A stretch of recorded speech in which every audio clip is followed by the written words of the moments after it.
Good morning students, welcome back to online classes.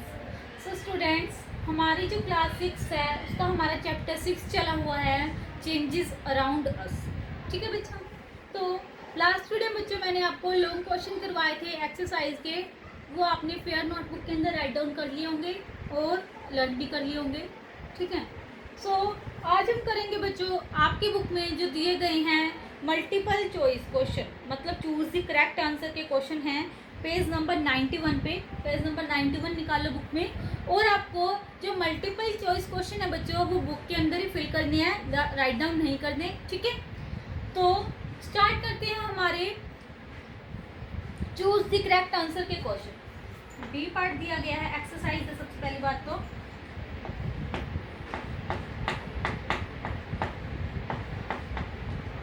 ठीक है, exercise के लॉन्ग क्वेश्चन बच्चों मैंने आपको करवा दिए थे। आज हम करेंगे डी पार्ट से स्टार्ट। डी पार्ट में बच्चों दिए गए हैं आपके choose the correct answer, means multiple choice question. ठीक है बच्चे,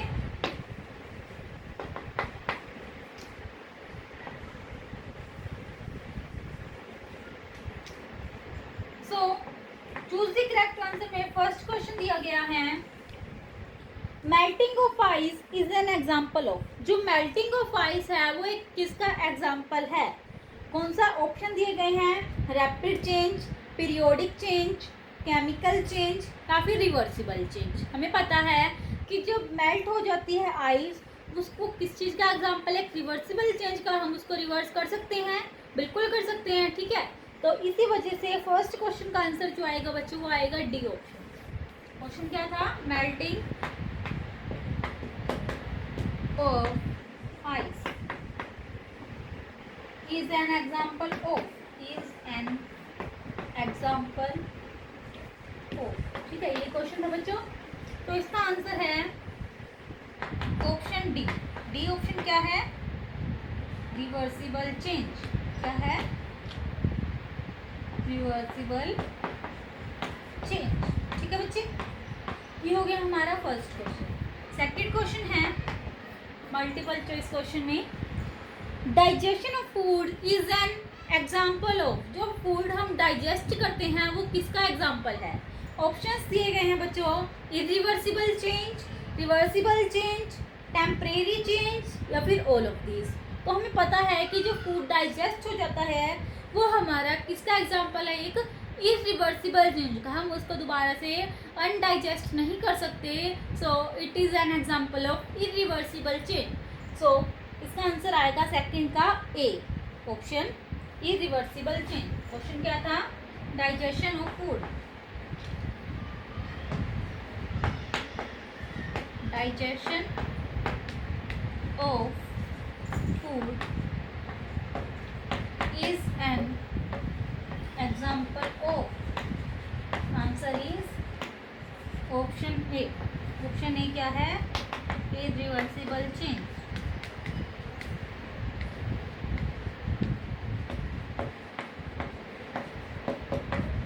ठीक है बच्चे, ये हो गया हमारा second question.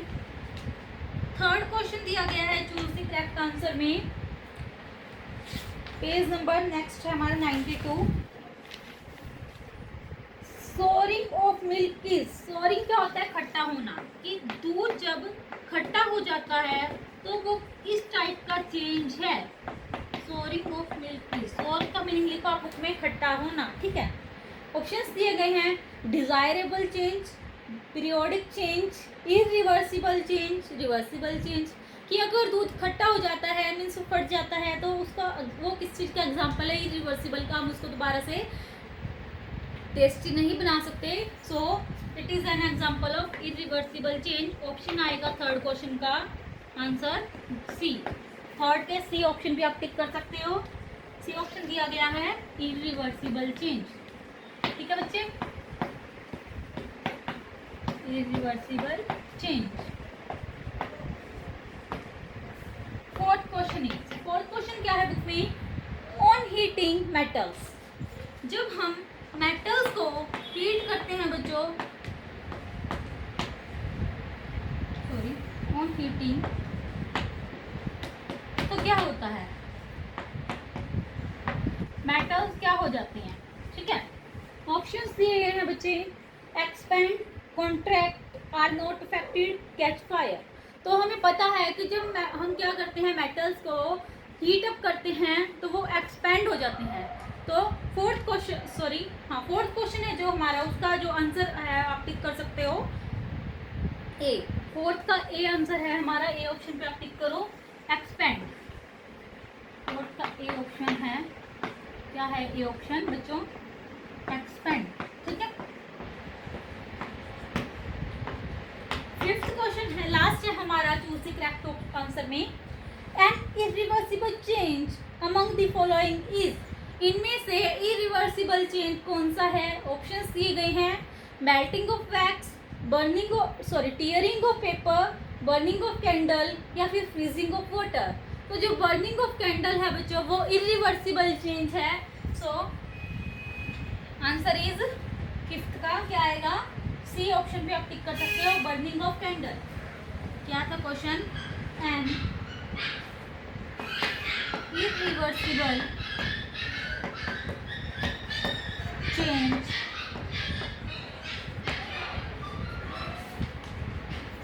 among the following is, among the following is, answer आप लिखोगे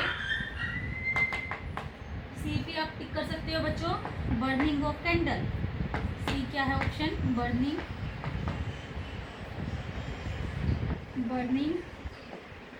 ऑफ कैंडल, ठीक है बच्चे। ये हो गया हमारे complete, choose the correct answer, ठीक है। डी पार्ट हमारा कंप्लीट हो गया। अब हम करते हैं बच्चों ई पार्ट। ई पार्ट में क्या दिए गए हैं, fill in the blanks. Fill in the blanks को भी आपको बुक के अंदर ही फिल करना है, ठीक है।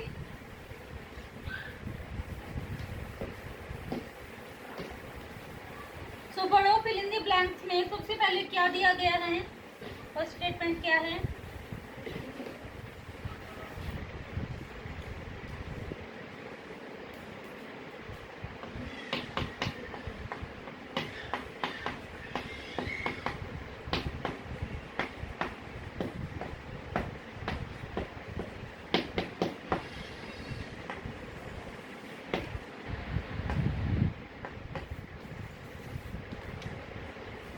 इन दी ब्लैंक्स में बच्चों फर्स्ट है, N example of dash change is blowing A balloon. क्या बोला गया है, N example of dash change is blowing A balloon.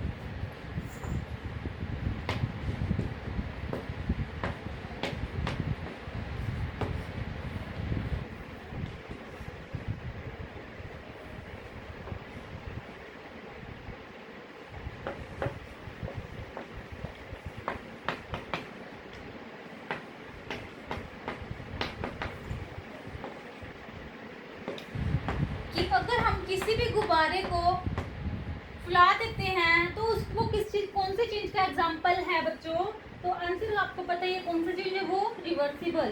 क्यों है, क्योंकि हम उसको क्या कर सकते हैं, उसकी जो एयर है, उसके गैस है जो निकाल सकते हैं उसमें से, ठीक है। तो हम उसको उसकी ओरिजिनल फॉर्म में वापस ला सकते हैं। तो इसी वजह से किस चीज का एग्जाम्पल है, रिवर्सिबल। आप बुक में फिल कर सकते हो, फर्स्ट का आंसर आएगा ई पार्ट का, fill in the blanks, reversible, ठीक है। सेकंड दिया गया है, in an reversible irreversible change dash are form. In an irreversible change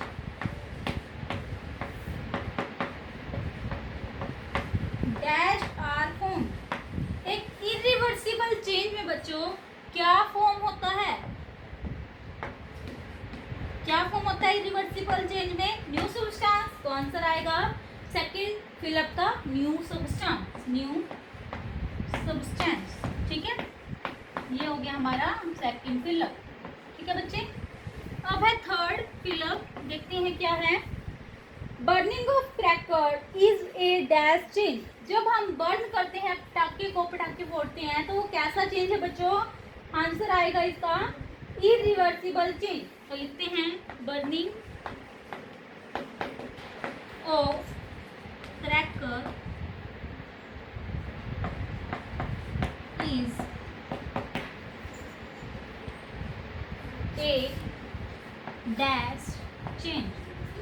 burn करते हैं हम क्रैकर्स को, वो किस टाइप का चेंज है बच्चों, हमें पता है वो कौन सा चेंज है, इरिवर्सिबल। ठीक है बच्चे, तो थर्ड का आंसर आएगा इरिवर्सिबल।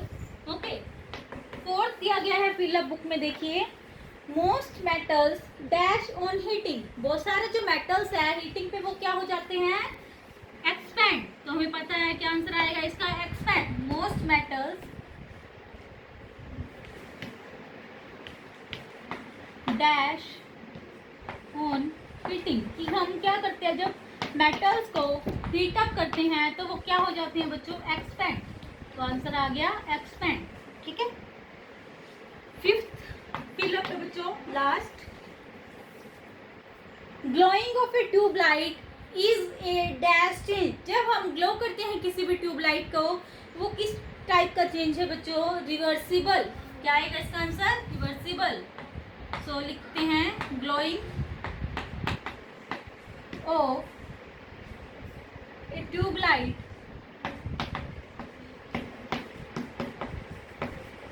इज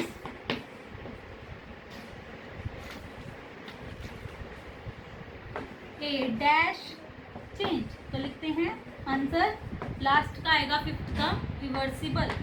क्या आंसर आएगा लास्ट का, रिवर्सिबल। ठीक है बच्चों, इसी के साथ हमारे जो फिलअप है बच्चों वो भी कंप्लीट होते हैं। अब हम करते हैं आपकी बुक में जो दिए गए हैं ट्रू फॉल्स, क्या करेंगे बच्चों, ट्रू फॉल्स। ठीक है, होप कि आपको ये फिलअप समझ में आए होंगे। फर्स्ट फिलअप का आंसर है रिवर्सिबल, सेकंड फिलअप का आंसर है बच्चों न्यू सब्सटेंस, थर्ड फिलअप का आंसर है इरिवर्सिबल, फोर्थ फिलअप का आंसर एक्सपेंड, एंड फिफ्थ का है लास्ट जो हमारा उसका आंसर रिवर्सिबल। ठीक है बच्चे, सो अब हम करते हैं एफ पार्ट। एफ पार्ट में बच्चों दिए गए हैं आपके ट्रू फॉल्स। क्या दिए गए हैं एफ पार्ट में, ट्रू फॉल्स।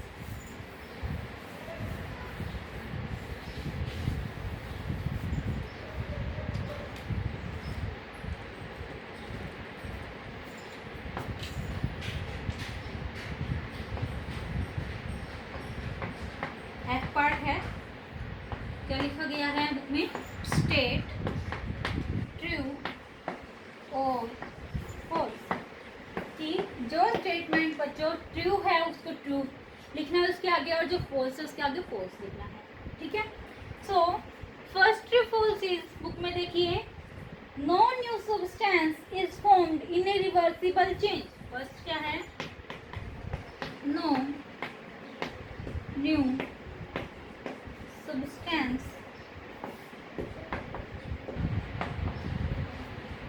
is formed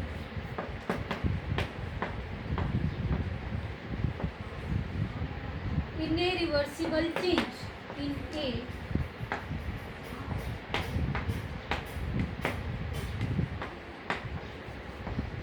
क्या बोला गया बच्चों, देखो समझो पहले इसको, क्या स्टेटमेंट दी गई है ये, कि कोई भी नया सब्सटेंस नहीं बनता है रिवर्सिबल चेंज में। क्या कोई नया सब्सटेंस नहीं बनता है रिवर्सिबल चेंज में, हमें पता है कि रिवर्सिबल में कोई नया सब्सटेंस नहीं बनता, तो इसका आंसर क्या आएगा बच्चों, ट्रू। क्या आंसर आएगा, ट्रू। ठीक है, आप बुक में फिल कर सकते हो, ट्रू लिख सकते हो। सेकंड ट्रू फॉल्स है, an iron Smith changes a piece of iron into different tools by heating and cooling it। क्या बोला गया है, an iron Smith, iron Smith क्या होता है, जो लोहार होता है,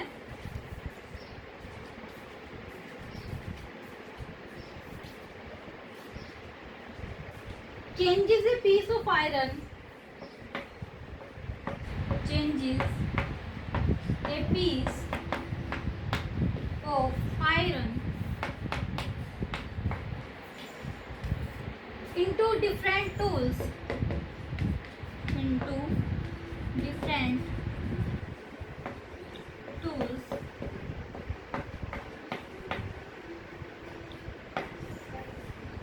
by heating and cooling it, by heating and cooling it। क्या बोला गया है क्वेश्चन में इसमें, कि जो आयरन स्मिथ होता है वो चेंज करता है एक आयरन के पीस को डिफरेंट टूल्स का यूज़ करके। टूल्स कहते हैं डिफरेंट अलग अलग औजारों का यूज़ करके उनको हीट करता है जो आयरन के ऑब्जेक्ट होते हैं और कूल करता है। तो ऐसा ही करता है क्या वो? यस, बिल्कुल ऐसा ही करता है। तो इसका आंसर क्या आएगा बच्चों? ट्रू। सेकंड का भी क्या आएगा आंसर? ट्रू। ठीक है। थर्ड दिया गया है बुक में, देखिए, an irreversible change is a permanent change. An irreversible change is a permanent change। क्या जो एक irreversible change होता है वो एक permanent change होता है बच्चों? सोचो।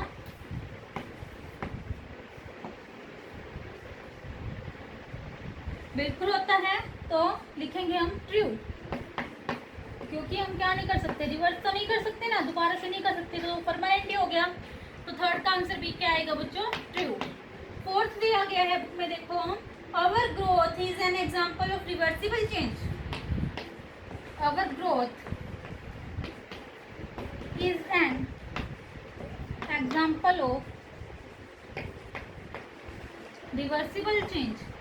क्या जो हमारी ग्रोथ है वो एक एग्जांपल है रिवर्सिबल चेंज का? नहीं, उसको तो हम रिवर्स नहीं कर सकते ना। अगर हमारी ग्रोथ एक बार हो गई तो हो गई, तो इट इज फॉल्स। क्या आएगा? फोर्थ का आंसर फॉल्स। ठीक है। एट लास्ट फिलअप देखिए आपकी बुक में क्या सॉरी ट्रू फॉल्स देखिए क्या दिया गया है।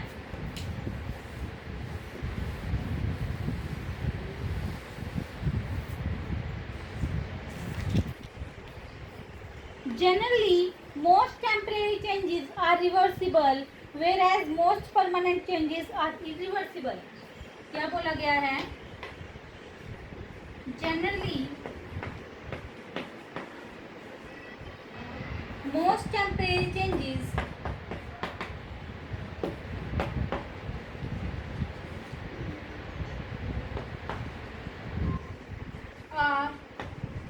reversible,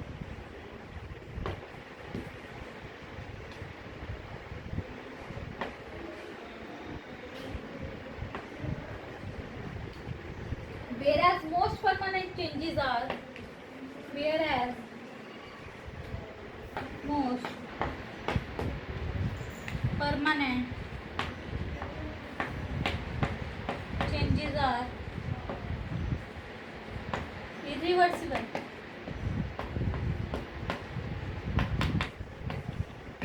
क्या बोला गया है बच्चों कि जो टेम्परेरी चेंज होते हैं मोस्ट, वो क्या होते हैं? रिवर्सिबल होते हैं, और जो मोस्ट परमानेंट चेंज होते हैं वो इरिवर्सिबल होते हैं। तो ऐसे ही होता है बच्चों। तो इसका आंसर क्या आएगा? ट्रू। ठीक है। तो ये होता है हमारे ट्रू फॉल्स कंप्लीट। लास्ट का आंसर भी आएगा ट्रू। ठीक है। फर्स्ट का आंसर है ट्रू, सेकंड का ट्रू, थर्ड का ट्रू, फोर्थ का फॉल्स एंड लास्ट फिफ्थ का भी ट्रू। ठीक है बच्चों। अब हम करते हैं हमारा लास्ट टॉपिक है जो हायर ऑर्डर थिंकिंग स्किल्स के क्वेश्चन। क्या क्वेश्चन दिए गए हैं बुक में? हायर ऑर्डर थिंकिंग स्किल के क्वेश्चन। वो आपको फेयर नोटबुक के अंदर राइट डाउन करने हैं और वहीं से लर्न करने हैं। ठीक है। अभी तक जितना भी काम करवाया इस वीडियो लेक्चर में मैंने, वो आपको बुक के अंदर फिल करना था। अब आपको जो मैं काम करवा रही हूँ बच्चों, क्वेश्चन लिखवाऊंगी, वो आपको बुक में लिखने, सॉरी नोटबुक में लिखने हैं। ठीक है बच्चों। तो हायर ऑर्डर थिंकिंग स्किल के क्वेश्चन करेंगे। हायर ऑर्डर लॉन्ग क्वेश्चन के बाद ये आपको करनी है फेयर नोटबुक में thinking skills means fourth question है ये। ठीक है। शॉर्ट फॉर्म है इसकी फोर्थ। सो क्वेश्चन फर्स्ट क्या दिया गया है बुक में, पढ़िए। Why small gaps are left between the railway tracks? Why small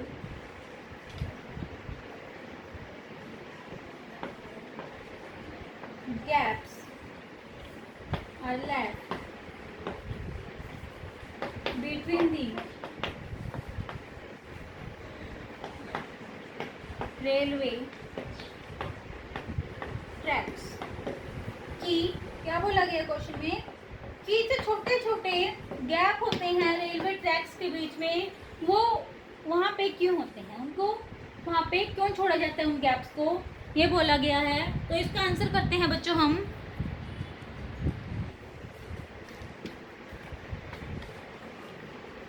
answer लिखें, small gaps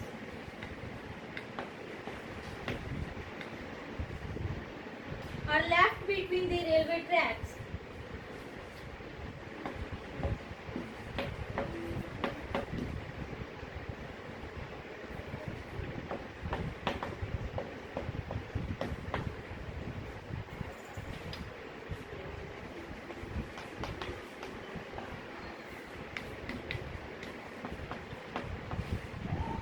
so that there is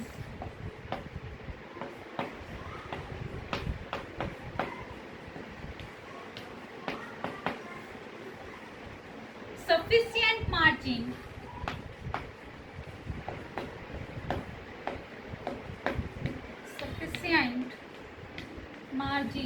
ध्यान से लिखना spelling,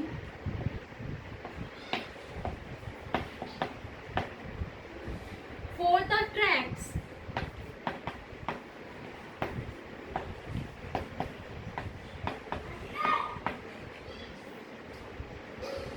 to expand and contract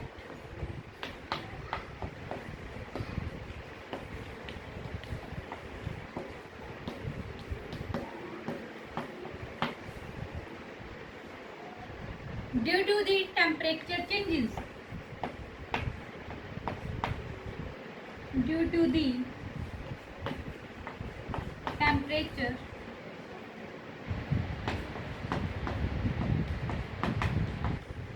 changes। क्या बोला गया बच्चों, देखो इतना क्वेश्चन जो मैंने आंसर लिखवाया है कि जो स्मॉल गैप्स हैं वो छोड़े जाते हैं रेलवे ट्रैक के बीच में, क्यों, क्योंकि एक्सपेंड और जो कॉन्ट्रैक्ट की वो जो सफिशिएंट मार्जिन है ट्रैक्स के बीच में, ठीक है, जो गैप्स छोड़ा गया है उनको एक्सपेंड एंड कॉन्ट्रैक्ट कि वो इंक्रीज और डिक्रीज हो सके उनका साइज, जब क्या होता है टेम्परेचर चेंज होता है, ठीक है। तो इसी वजह से जो गैप है जो रेलवे ट्रैक के बीच में वो छोड़े जाते हैं, ठीक है। इसके बाद आपको लिखना है इफ दैट गैप, यहाँ पे ये कंप्लीट होता है और इसके बाद आपको ये जहाँ पे भी कंप्लीट होता है इस कंप्लीट लाइन छोड़ देनी है आपको, जितनी भी रहती है नेक्स्ट लाइन से स्टार्ट करना है सेम क्वेश्चन का answer. If that gap is not left, अगर इन गैप्स को नहीं छोड़ा जाएगा, then the tracks might push against each other, then the gaps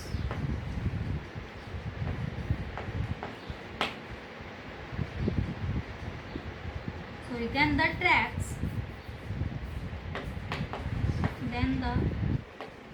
tracks might push against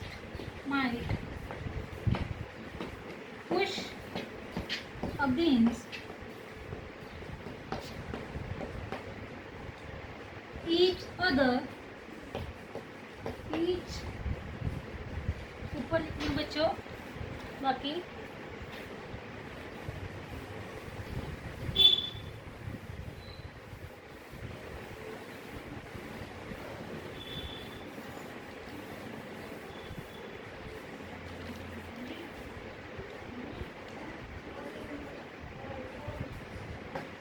each other due to temperature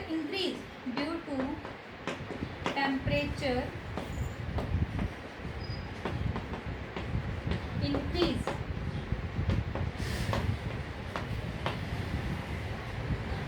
and contract when the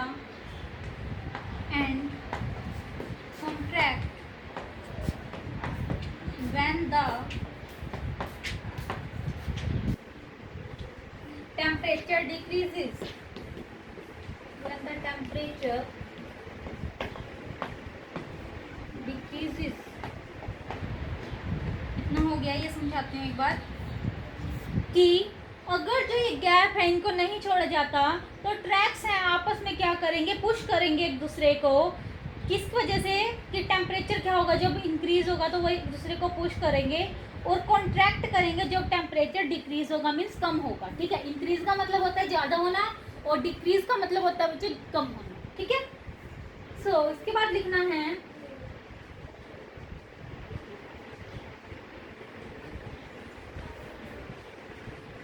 this constant pushing and pulling. यहाँ पे complete होती है ये line, उसके बाद next line से start करना है। This constant pushing and pulling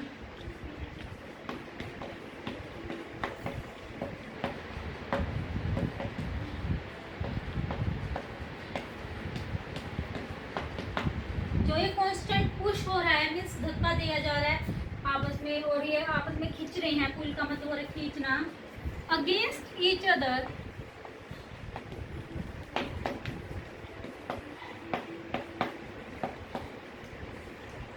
will result in the, इससे क्या होगा, will result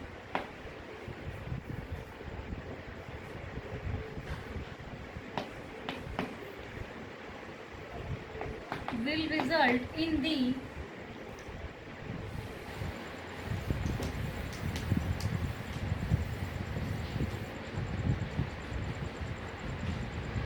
weakening of the joints,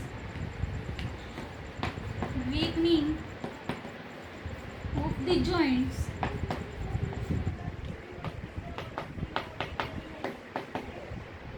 between the two tracks, between the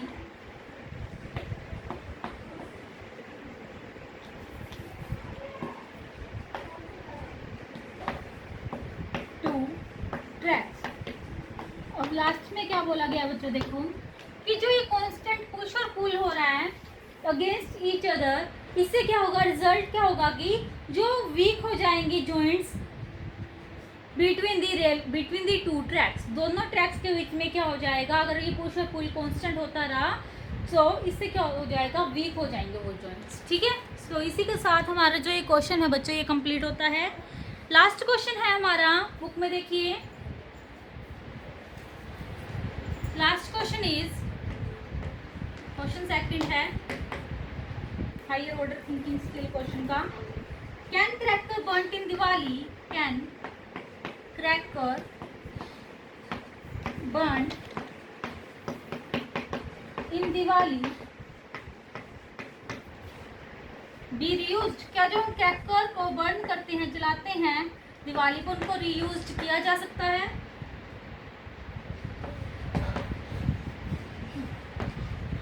अगर किया जा सकता है तो क्यों, और नहीं किया जा सकता तो क्यों नहीं। तो इसका आंसर हम लिखेंगे बच्चों अब। ठीक है, ऊपर वाला आपने लिया होगा, रब कर रही हूँ मैं।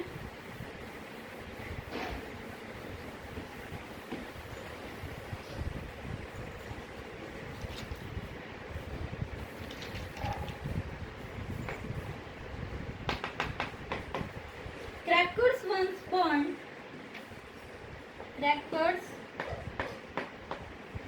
once burned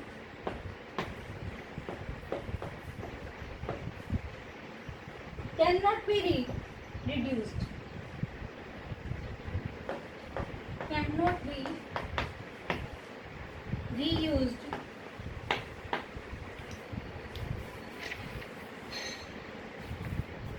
because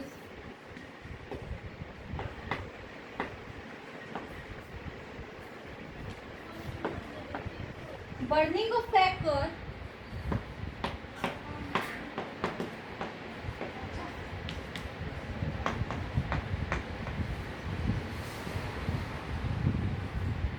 is an irreversible change, comma, in fact burning of any substance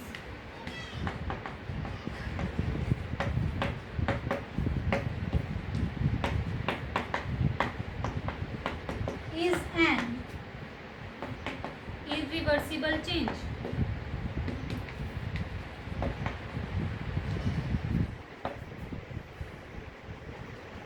Once burnt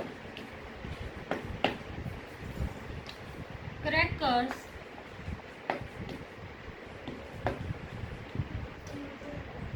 or any substance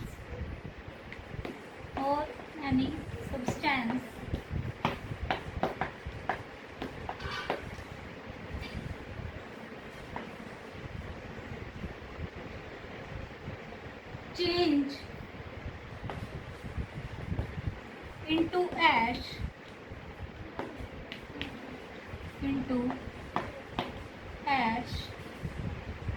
and smoke, which are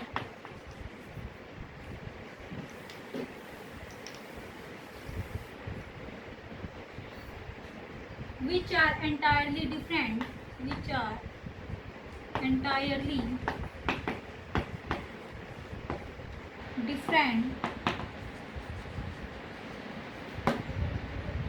in their properties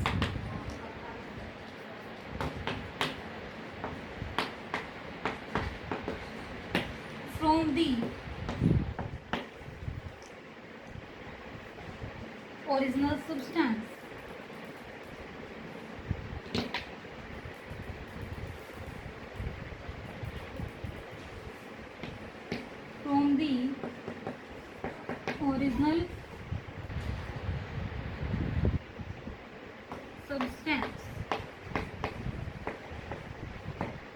One cannot get back the original cracker from the ash and smoke. One cannot. बाकी ऊपर लिखती हूँ बच्चों, यहाँ पे space नहीं है.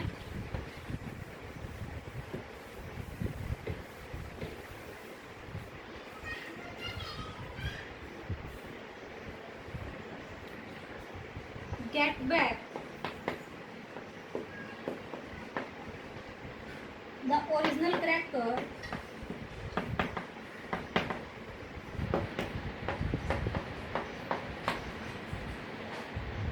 from the ash and smoke.